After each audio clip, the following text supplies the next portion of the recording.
누가복음 15장에 세 가지 잃었던 것에 대한 비유가 나옵니다. 그 첫 번째가 잃어버린 양, 두 번째가 잃어버린 동전, 그리고 세 번째가 잃어버린 아들입니다. 이 세 가지 비유를 자세히 보면은 약간씩 차이가 나지만은 그 세 가지 잃어버린 것에 대한 비유가 주고자 하는 메시지는 동일합니다. 그래서 똑같은 잃어버린 것에 대한 세 가지 비유를 살펴보는 것보다 누가복음 15장에 있는 세 번째 비유, 잃어버린 아들의 비유, 우리가 흔히 말하는 돌아온 탕자의 비유를 더 자세히 보므로 이 누가복음 15장에 나오는 메시지를 우리가 더 은혜롭게 알 수 있습니다. 그래서 오늘과 다음 주 2주에 걸쳐서 돌아온 탕자의 비유를 우리가 같이 한번 살펴보도록 하겠습니다.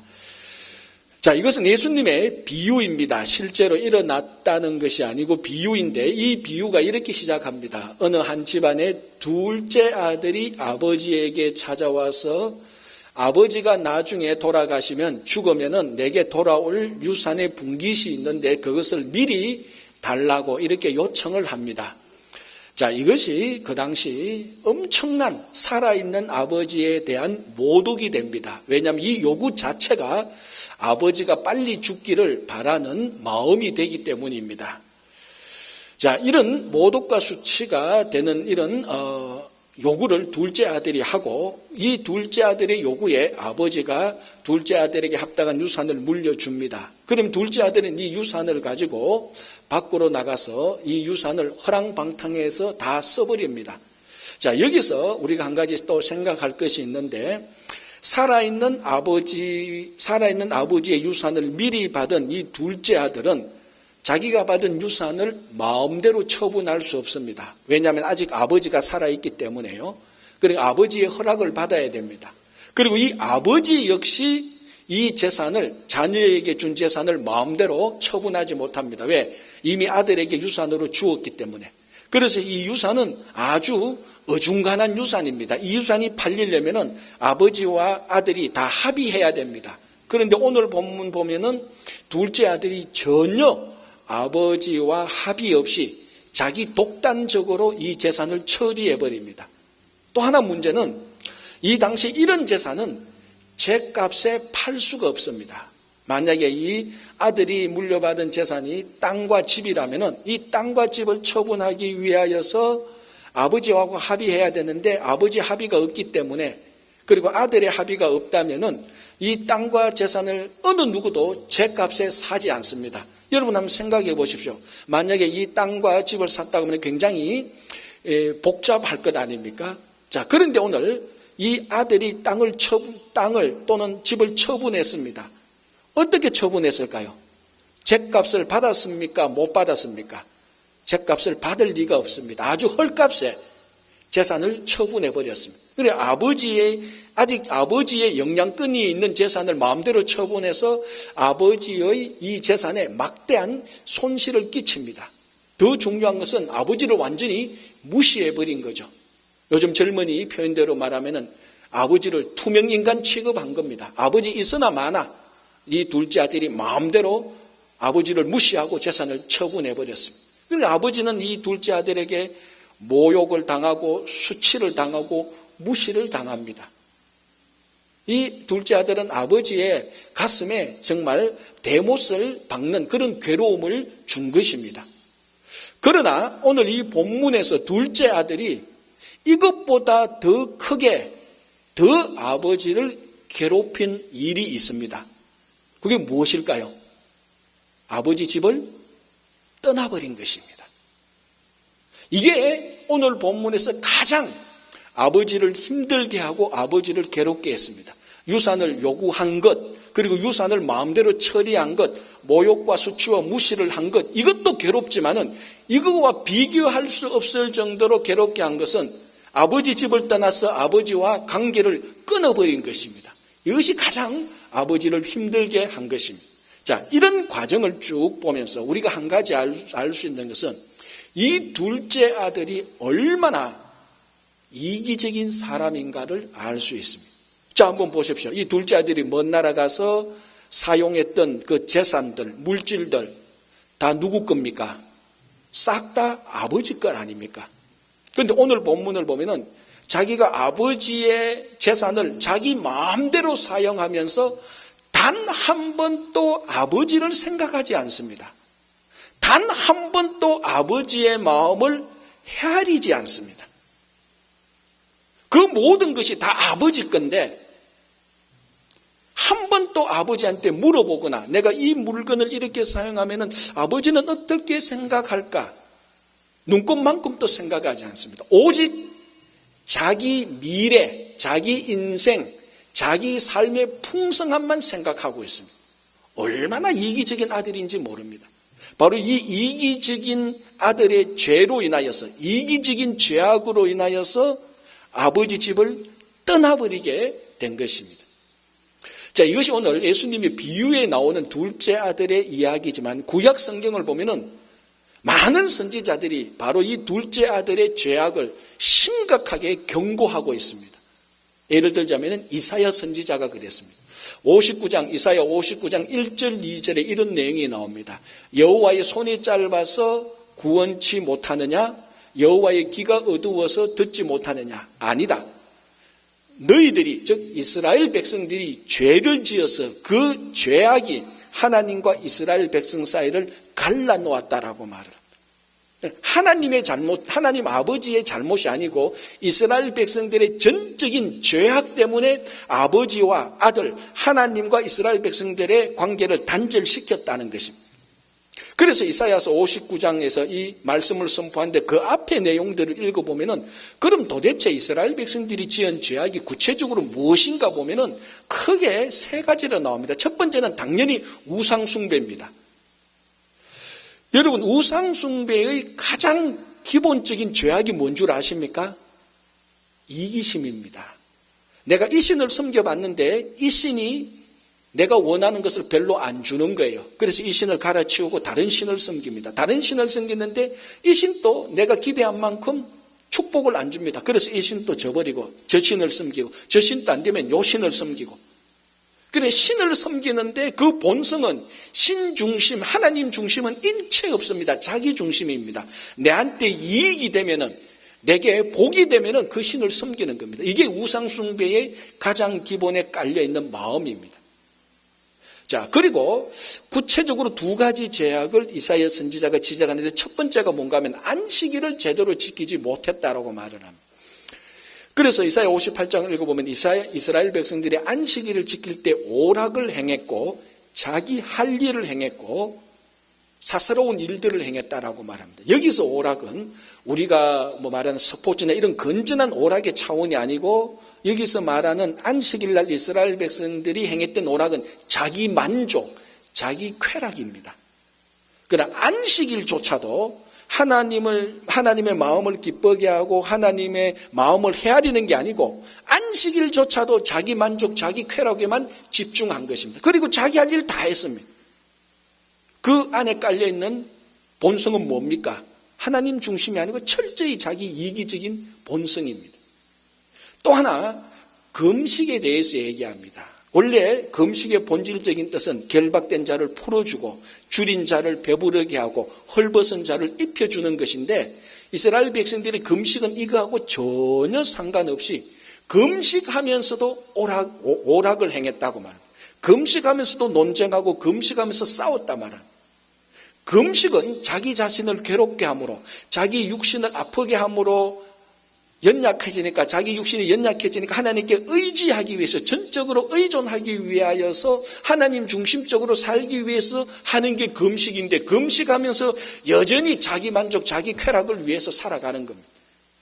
전혀 의미 없는 이기적인 금식입니다. 이것을 이런 죄악들, 그러니까 그 안에 담겨지는 이기적인 죄악들을 지적하면서 이런 죄악들이 하나님과 이스라엘 백성들을 갈라놓았다. 이렇게 선포하고 이 갈라놓았던 이것이 역사적으로 드러난 게 이스라엘 백성들이 전부 다 바벨론으로 포로 잡혀가게 되는 것입니다. 자, 이스라엘 역사가 이러했는데 요즘 우리 시대가 다 이런 분위기로 흘러가는 것 같습니다. 요즘 한국에서 재미있는 사자성어가 하나 있는데 저도 최근에 알았습니다. 이 내로남불이라는 겁니다. 여러분 들어보셨어요? 내로남불. 이거 중학교, 고등학교 때 배우지 않은 한자성인데 한참 유행을 해요. 그래서 인터넷에 가서 찾아봤습니다. 내로남불 뜻이 뭔가 하면은 내가 하면 로맨서, 남이 하면 불륜 이런 뜻이래요. 무슨 말인지 알겠죠, 그죠? 내가 연애를 하면 이걸 로맨스를 하는 것이고 멋진 연애를 하는 것이고 남이 연애를 하면 다 불륜이라는 거예요. 얼마나 이기적인 생각입니까? 철두철미하게 자기 중심적으로 생각을 하는 것이죠. 이게 이 단어가 유행하는 그 사회가 얼마나 이기적인 사회인가라는 것을 보여주는 겁니다. 문제는 이런 이기적인 것들이 우리 신앙생활 속에서도 다 배어 있다는 겁니다. 자, 예를 들자면 우리가 이런 경향들이 있잖아요. 여러분들은 몰라도 저는 그런 경향들인데, 내가 기도하면은 나는 하나님과 대화하고 교제하는 것이고, 남이 기도하면 저 문제가 있어가지고 저거 떼쓰는 거라고. 내가 예배 빠지면은 내가 예배 빠질 만큼 특별한 중요한 일이 있어서 그렇고, 남이 예배 빠지면은 문제가 있어서 은혜가 없어서 예배 빠진다 말하고, 내가 봉사하면 겸손과 섬김으로 봉사하고, 남이 봉사하면은 다른 데서 할 일 없어 여와서 봉사한다 말하고, 내가 한 소리 하면 나는 바른 소리고 교회를 세우는 소리고, 남이 한 소리 하면 원망과 불평의 소리라고 말하고, 내가 침묵하면 나는 생각이 깊어서 침묵하고, 남이 침묵하면 저건 생각이 없어서 침묵하고. 우리들의 경향들이잖아요. 정도의 차이는 있지만 이런 신앙생활의 경향들 안에 담겨져 있는 것이 무엇입니까? 다 이기심입니다. 자, 오늘 이 둘째 아들의 가장 큰 잘못은 이기심인데, 한번 보십시오. 이 둘째 아들이 밖에 나가서 물건을 쓰면서 재산을 쓰면서 한 번도 하나님 생각 안 하잖아요. 하나님 마음 헤아리 하잖아요. 그거 전부 다 하나님 거로부터 나온 것인데. 자, 지난 한 주간 우리의 삶은 어땠습니까? 지난 한 주간 여러분들에게 하나님께서 건강을 주셨고, 생명을 주셨고, 가정을 주셨고, 직장을 주셨고, 시간을 주셨고, 물질을 주셨고, 재능을 주셨고, 전부 다 하나님으로부터 다 받은 것입니다. 그런데 정말 지난 한 주간 여러분들이 그것을 쓰면서, 사용하면서, 누리면서 하나님 생각은 몇 번 했습니까? 야, 이거 하나님께서 주신 것이지. 야, 참 감사하다. 그리고 그것을 사용하면서 이걸 이렇게 쓰면 하나님이 좋아하실까? 이렇게 쓰면 하나님께서 기뻐하시겠다. 그것을 사용하면서 누리면서 하나님의 마음을 얼마나 헤아려 봤습니까? 만약에 여러분들이 전혀 그렇지 아니했다면은 오늘 이 둘째 아들이 먼 나라에 가서 아버지 유산을 미리 받아서 허랑방탕하게 살면서 아버지 생각, 아버지 마음 헤아리지 아니한 것하고 뭐가 다릅니까? 똑같지 않습니다. 바로 그때부터 하나님과의 우리와의 관계가 벌어지기 시작하고 간격이 생기고, 이것이 계속해서 오래되면 결국 단절되어 버리는 것입니다. 그러나 반대로 내가 가진 것이 아무리 미천하고 내가 아무리 능력이 없고 사람들은 내가 가진 이것이 쓸데없다 할지라도 이것이 전부 다 하나님으로부터 온 것이지, 하나님께서 내게 주신 것이지, 사람들은 별로 가치를 주지 않지만 그래도 하나님께서 주신 것이야, 하나님을 생각하며 이것이라도 그래도 이렇게 쓰면은 하나님의 마음이 좀 기쁘겠지, 이건 이렇게 쓰면은 안 되겠지, 하나님께서 기뻐하지 않겠지, 정말 그런 하나님의 마음을 헤아리고 하나님을 생각했다면은 지금 우리들의 삶에 하나님과의 벌어진 간격은 계속해서 하나로 일치되기 시작하는 것입니다. 그게 우리 모든 삶에 있어서 이기적인 삶에서 하나님 중심적인 삶으로 옮겨가서 하나님의 집을 떠나지 않고 하나님과 함께 동행하는 삶의 모습들이 되는 것입니다. 자, 오늘 이 본문을 보면은 이 본문 가운데 아주 분명하게 아버지 집을 떠난 둘째 아들의 비참한 삶을 보여주고 있습니다. 자, 어떻습니까? 아버지 집을 떠나서 잠시 좋았습니다. 유산을 받아서 허랑방탕하게 쓸 때 그때는 잠시 좋았죠. 자, 그 다음에 바로 어떻게 됩니까? 이제 재산 다 사라지고 나니까 없으니까 재산을 모으기 위해서 남의 집에 붙여서 돼지를 칩니다. 그리고 돼지를 치면서 먹을 것이 없어서 돼지가 먹는 지엄 열매를 먹고자 해도 그것조차도 못 먹게 됩니다. 비참하죠. 그리고 마침 그 지역에 큰 흉년이 듭니다. 자, 이 비참한 둘째 아들의 삶을 두 단어로 말하면 여기에는 저주와 징계가 서며 있습니다. 왜 저주인가 하면요, 특별히 이 돼지는 유대인들에게 있어서는 부정한 짐승입니다. 잘 알잖아요. 레위기 11장에 돼지는 부정한 짐승이니 먹지 못하게 했습니다. 먹지 못하는 짐승을 이 둘째 아들이 그 돼지를 치고 있단 말이죠. 이게 얼마나 저주스럽습니까? 자, 예수님께서 군대 귀신을 쫓아내실 때 이 군대 귀신을 돼지떼로 들어가게 해서 돼지떼 2,000마리가 물에 들어가서 죽어버리는 것입니다. 얼마나 저주스러운 짐승이 돼지인데 그 돼지를 치고 있어요. 치는 정도가 아니고 돼지나 먹는 열매조차도 마음대로 못 먹게 됩니다. 이 하나님을 떠난, 아버지 집을 떠난, 아버지와 함께하지 않는 둘째 아들의 비참한 삶을 보여줍니다. 자, 게다가 흉년이 듭니다. 다른 데는 모르겠는데 이 둘째 아들이 있는 그곳에 흉년이 듭니다. 구약 성경의 흉년은요, 전통적으로 하나님의 징계입니다. 자, 사울이 기브온 사람을 학살한 대가로 사울이 기브온 사람을 학살한 대가로 3년 동안 그 지역에 기근이 듭니다. 다윗이 인구조사를 해서 하나님께 징계를 받을 때 3년 동안 흉년 드는 징계를 받게 됩니다. 그리고 엘리야 선지자 때 아합 왕이 잘못해서 하나님께서 아합 왕의 죄악을 물어서 3년 6개월 동안 흉년이 들게 합니다. 이건 흉년은요, 하나님의 징계입니다. 자, 둘째 아들이 가 있는 그 지역에 흉년이 내려서 하나님께서 징계하고 돼지나 치고 돼지 지엄 열매를 먹고 있습니다. 하나님을 떠난 삶의 마지막 결과를 보여주는 것이죠. 저주와 징계가 있다라고 말을 합니다. 자, 이 본문을 보면서 우리 덴마크의 유명한 철학자 케르케고르가 이런 얘기를 하나 들려줍니다. 무슨 얘기인가 하면요, 산속에 있는 백합꽃 한 송이입니다. 깊은 산속에 아름다운 백합꽃이 그 땅에 심겨져 있어서 참 향기도 내고 즐거운 삶을 삽니다. 주변에는 시냇가에서 시냇물이 졸졸졸 흐르고 자기 옆에는 다른 아름다운 꽃들이 있어서 함께 조화를 이루고 맑은 공기를 쐬며 하루하루 즐겁게 사는데 어느 날 이 백합꽃에 작은 새 한 마리가 찾아옵니다. 그러면서 이 작은 새가 자기가 세상에서 본 것, 경험한 것을 막 조잘조잘 얘기합니다. 그리고 이 작은 새가 좀 놀다가 또 밖으로 갔다가 며칠 있다가 또 백합꽃에 와서 며칠 동안 있었던 얘기를 또 조잘조잘 얘기합니다. 그러니까 이 백합꽃이 작은 새를 보니까 비교가 되잖아요. 자기는 평생 이 산속에 이 심겨진 곳에 평생 있는데 저 작은 새는 무슨 복이 많아가지고 마음대로 놀러 다니고 자기 가고 싶은 데로 가고 오고 싶으면 오고 가고 싶은 데로 가고 자유롭게 산단 말이죠. 그러니까 백합꽃이 이제 서서히 우울해지고 낙담됩니다. 그런데 이 작은 새도 참 얄미운 새예요. 이 작은 새가 이제 백합꽃에게 바람을 집어였습니다. 야, 너 평생 이 산속에서 살 거야?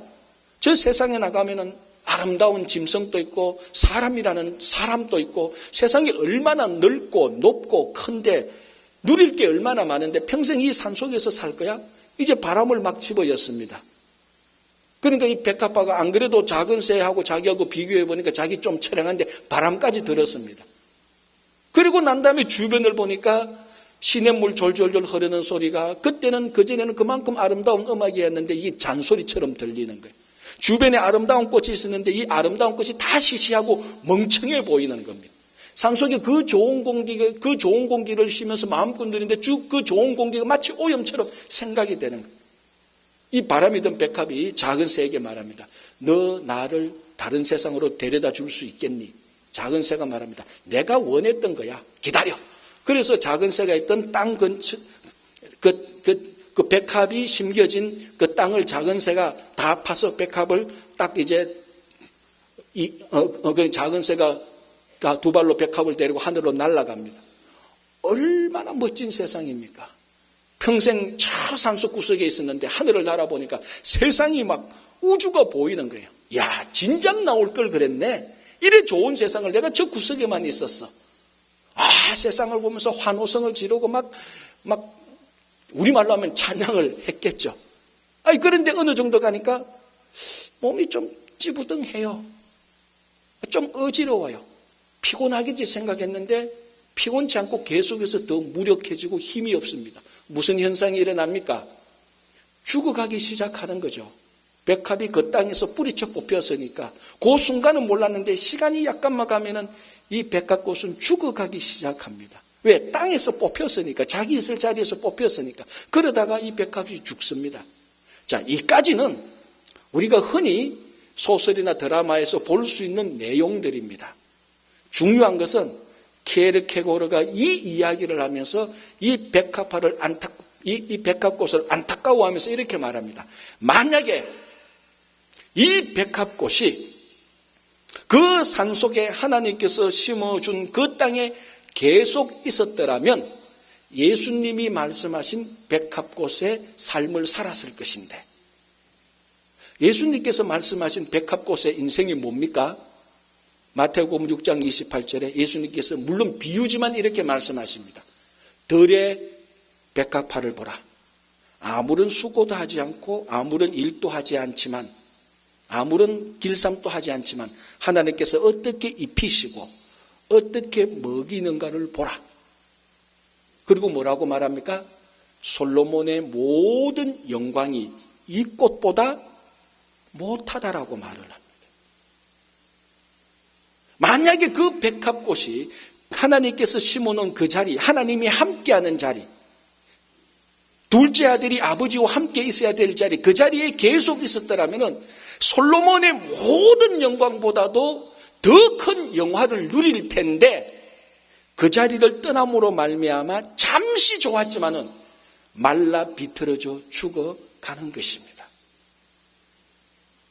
오늘 둘째 아들이 그랬습니다. 아버지 집에 있었다면 평생 아버지 것 다 누릴 텐데 세상으로 떠남으로 그 순간 좀 좋았지만 말라 비틀어지고 죽어가기 시작했던 것입니다. 자, 여러분, 우리는 어떻습니까?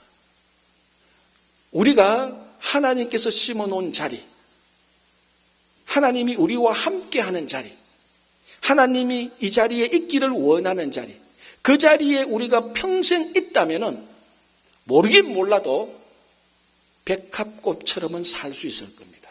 그 자리를 진득히 하나님과 함께하는 자리, 하나님과 함께 하나님에서 심어놓은 그 자리에 있다면 평생 살면서 솔로몬의 모든 영광보다도 우리는 더 큰 영화를 누릴 수 있을 것입니다. 그러나 이 자리를 떠나는 순간부터 서서히 말라 비틀기 시작하고 결국에는 이 둘째 아들처럼 저주와 그리고 뭡니까? 이 저주와 하나님의 징계가 있는 삶을 살아갈 수밖에 없는 것입니다. 지난 한 주간 여러분들이 얼마나 하나님께서 함께하는 자리, 그 자리를 즐거워하고 기뻐했는지, 만약에 오늘 아직까지도 여러분들의 삶이 세상의 휘황찬란한 세상의 쾌락과 즐거움을 향해서 따라가고 있다면 다시 한번 우리가 하나님의 자리로 되돌아와야 되고 그 자리를 지켜야 될 것입니다.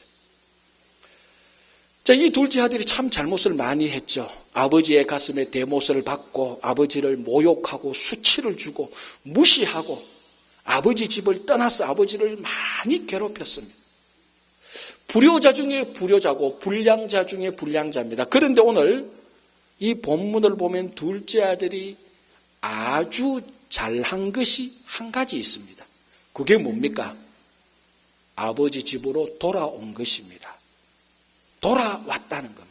오늘 본문을 보면은 결국 먼 나라로 갔지만, 아버지를 떠나갔지만 거기 가보서 잠시 살다가 자기 신세를 보니까 이건 아버지 집에 있는 품꾼보다도 못하다는 것을 발견했습니다. 왜 이렇게 되었나라고 보니까 하늘과 아버지에게 죄를 지었습니다. 그래서 고백합니다. 내가 하늘과 아버지께 죄를 지었다. 내가 아버지 집에 돌아가서 감히 아버지의 아들이라고는 일컬음을 받지 못하겠지만 품꾼의 하나로 써달라고 하자. 그래서 일어나서 아버지 집으로 돌아온 것입니다. 요거 하나 잘한 건데 이걸 우리가 다른 말로 하면 바로 회개입니다.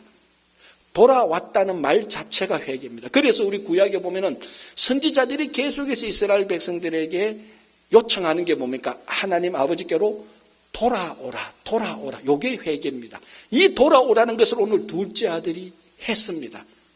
이 한 가지를 잘했는데 진실한 회개는요, 아주 신비한 힘이 있습니다. 무슨 힘인가 하면은 진실한 회개는 앞에 아무리 잘못을 해도 수백 가지 잘못을 저질러도 아무리 큰 잘못을 저질러도 진실한 회개는 그 모든 것을 용서받고 회복할 수 있다는 것입니다.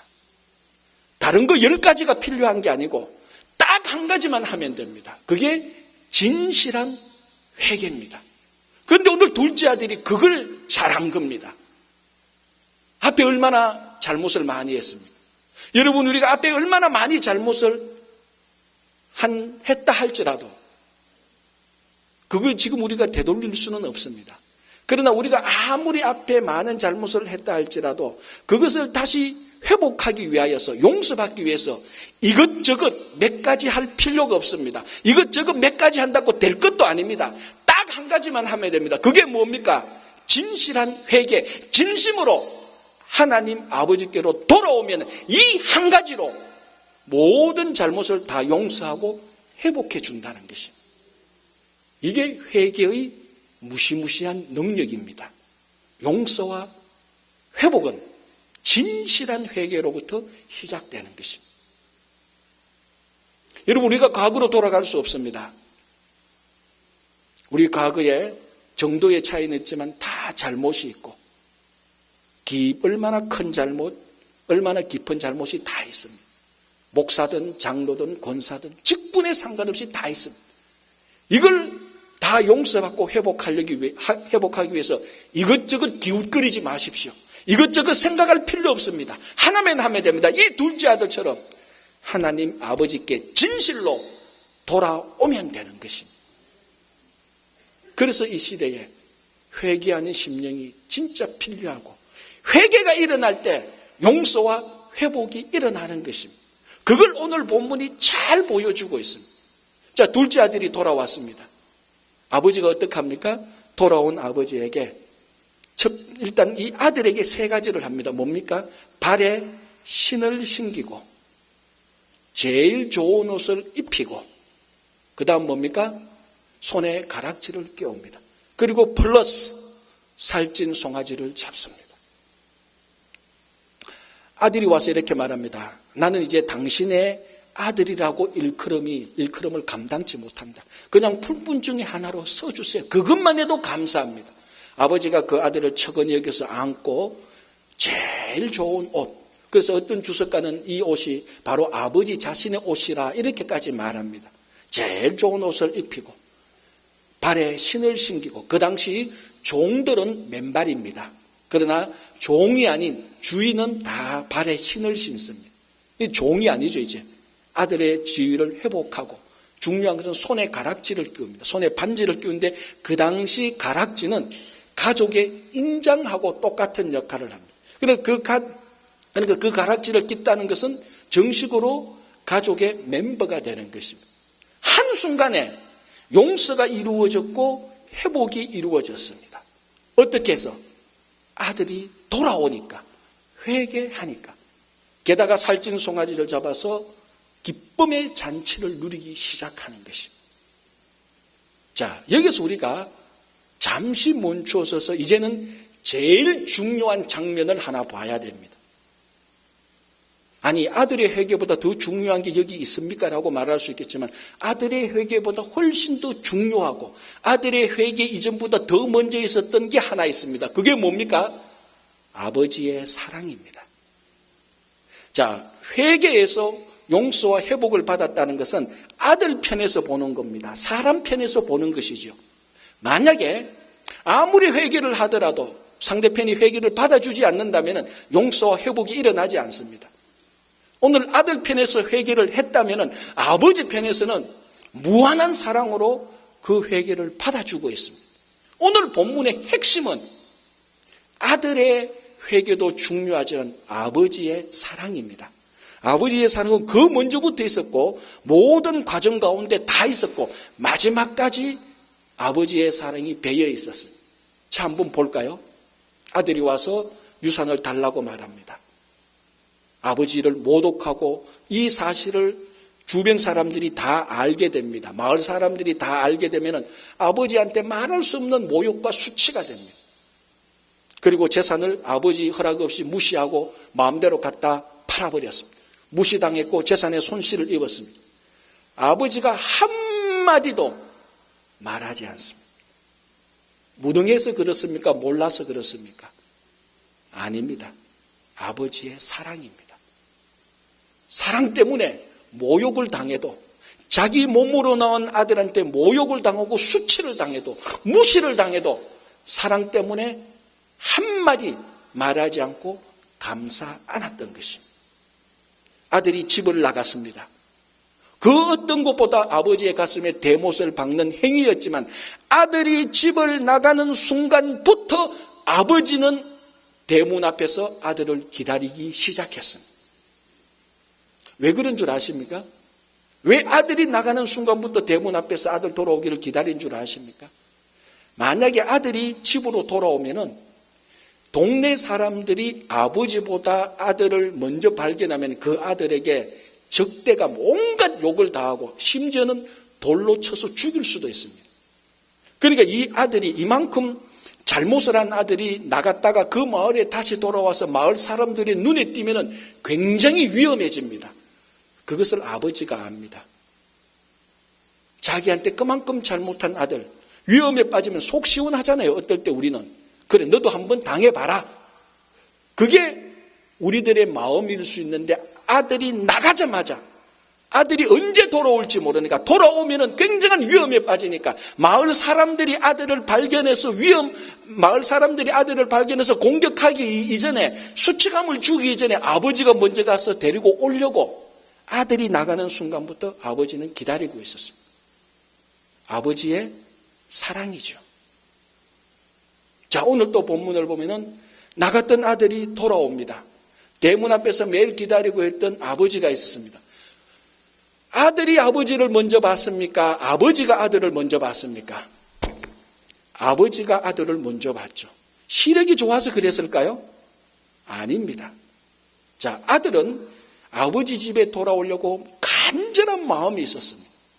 이제는 내가 아들이라고도 일컬음을 받지 못하고 품꾼의 하나로도 써서 아버지 집에서 살고 싶다. 그 간절함을 가지고 돌아왔는데도 아들이 아버지를 발견하기 이전에 아버지가 아들을 먼저 봅니다. 왜? 아들의 간절함보다 아버지의 사랑이 더 깊었기 때문입니다.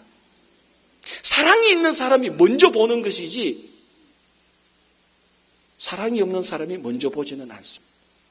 아무리 이 아들이 잘못을 했고 그 잘못에 대한 회개가 아무리 깊어도 아버지 집을 찾아오는 간절함이 아무리 있어도 아들에 대한 아버지 사랑보다 못하다는 것입니다. 아버지가 먼저 봅니다. 그래서 거리가 먼데 아버지가 달려가서 안고 데리고 옵니다. 자, 우리나라에도 이런 말이 있죠. 양반은 절대 뛰지 않는다. 고대 중동 이스라엘도 그랬어요. 우리가 말하는 양반은 절대로 뛰지 않습니다. 체면, 자존심 지켜야 됩니다. 아무리 바쁜 일에서도 뛰지 않고요. 또 이 당시 입었던 사람들은 한 겹으로 이렇게 이어진 통옷입니다. 여러분, 통옷 입고 뛰면요, 불편하고 뒤뚱뒤뚱 그러고 쉽게 넘어집니다. 그 점잖은 사람이 오늘 본문을 보면은 이 아버지는 그 마을의 큰 유지 정도 됩니다. 품꾼이 많고 언제든지 살찐 송아지를 잡을 수 있었으니까. 그 마을에서 존경받고 인정받는 사람입니다. 이런 사람들은요, 자존심, 체면, 명예, 존중 때문에 뛰지 않습니다. 그러나 오늘 이 아버지는 평생에 처음 뛰어갔습니다. 자존심 아무 필요 없습니다. 체면 아무 필요 없습니다. 달려가다가 좀 넘어지면 어때? 마을 사람들이 손가락질 하면 어때? 그거보다 더 급한 게 뭡니까? 자기 아들이 오고 있는데. 진짜 아들의 사랑이 그만큼 깊으면은 진짜 사랑이 기쁘면 자존심, 체면, 존중, 명예 다 사라지는 겁니다. 그래서 이 아버지는 달려가서 그를 데리고 왔습니다. 아버지의 사랑 외에는 할 수 없는 것입니다. 아버지의 사랑만 할 수 있는 것입니다. 자, 하나 물어볼게요. 이 아버지가 대문 밖에서 집 나간 아들을 얼마나 오랫동안 기다렸을까요? 오늘 본문은 아무리 읽어봐도 얼마나 오랫동안 기다렸는지 알 수 없습니다. 그러나 힌트는 있습니다. 왜? 이 아버지가 돌아온 아들에게 이렇게 말합니다. 자, 이제 우리가 송아지를 잡아서 잔치하고 기쁘게 즐기자. 뭐라고 말합니까? 죽었던 아들이 다시 살아 돌아왔다라고 말을 합니다. 여기에 힌트가 있습니다. 왜냐하면 그 당시 고대 중동 사람들은 자녀들이 집을 나가고 1년 이상 연락이 없으면 죽었다고 생각을 했습니다. 그러니까 최소한 이 아버지는 1년 이상을 집 앞에서 기다렸습니다. 왜? 1년이 지나는 순간부터 우리 아들이 죽었을 수도 있겠구나. 왜? 1년 이상 연락이 없으면 죽었다고 생각하니까. 그래도 계속 전통과 관습은 1년 이상 되면 죽었다고 생각하는데 아버지의 사랑은 그거를 받아들이지 못하는 겁니다. 1년 이상 아들이 돌아오기를 기다리고 있었습니다. 그래서 보니까 아들이 돌아올 때 넌 죽었다가 살아온 아들하고 같다. 누가 집 나간 아들, 가슴에 대못을 받고 간 아들, 마을 사람들이 다 저주하고 욕하는 아들, 그 아들을 하염없이 기다리기 위해서 1년 이상 누가 밖에서 기다리고 있겠습니까? 무엇이 이 아버지를 기다리게 했습니까? 하나밖에 없습니다. 아버지의 사랑입니다. 자, 오늘 이 아버지의 사랑이 이제 어떻게 표현됩니까? 아들이 왔을 때 아무것도 묻지 않고 가락지를 끼우고 신발을 신기고 좋은 옷을 입히고 살찐 송아지를 잡아서 정말로 기뻐서 잔치를 열고 있습니다. 아버지의 사랑이 아니면은 할 수 없는 일들입니다. 이처럼 아버지의 사랑은 처음부터 끝까지 이 아들에 대해서 다 스며들고 있었습니다. 아들의 회개가 먼저였다고? 천만에. 아들은 회개하기 이전에, 아들이 아버지에게 유산을 요구하기 이전에 이미 아버지는 아들에 대한 사랑이 있었습니다. 물론 아들은 회개해야 되죠. 반드시 회개를 해야 됩니다. 아버지께로 돌아와야 됩니다. 그러나 만약에 아버지가 집에 문을 걸어 잠궜다면 아들은 못 돌아옵니다. 먼저 아버지는 매일 문을 열어놓고 아들을 하염없이 기다렸습니다. 왜? 아들에 대한 아버지의 사랑이기 때문에 그렇습니다. 여러분, 오늘 우리가 이 본문을 보면서 우리 삶에도 똑같이 우리 삶의 시작과 끝에도 하나님의 사랑이 그대로 있습니다. 오늘 만약에 하나님의 사랑이 여러분들에게 없었더라면 이 가운데 저를 포함해서 어느 누구도 이 자리에 올 수가 없었습니다. 만약에 오늘 우리들의 삶에 하나님 아버지의 사랑을 만약에 벗겨낸다면 우리의 삶은 돼지나 치고 지엄 열매를 먹을 수밖에 없습니다. 원래 우리는 돼지를 치고 지엄 열매를 먹어야 되는 죄인이지만 하나님의 사랑이 함께해서 이렇게 살고 있는 것입니다.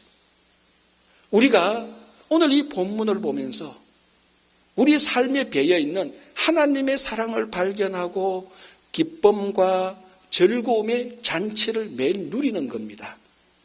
오늘 또 사랑을 싹 뺐다. 여러분, 비참한 저주와 그리고 징계가 있는 삶을 살 수밖에 없습니다. 왜 우리가 저주와 징계의 삶에서 벗어납니까?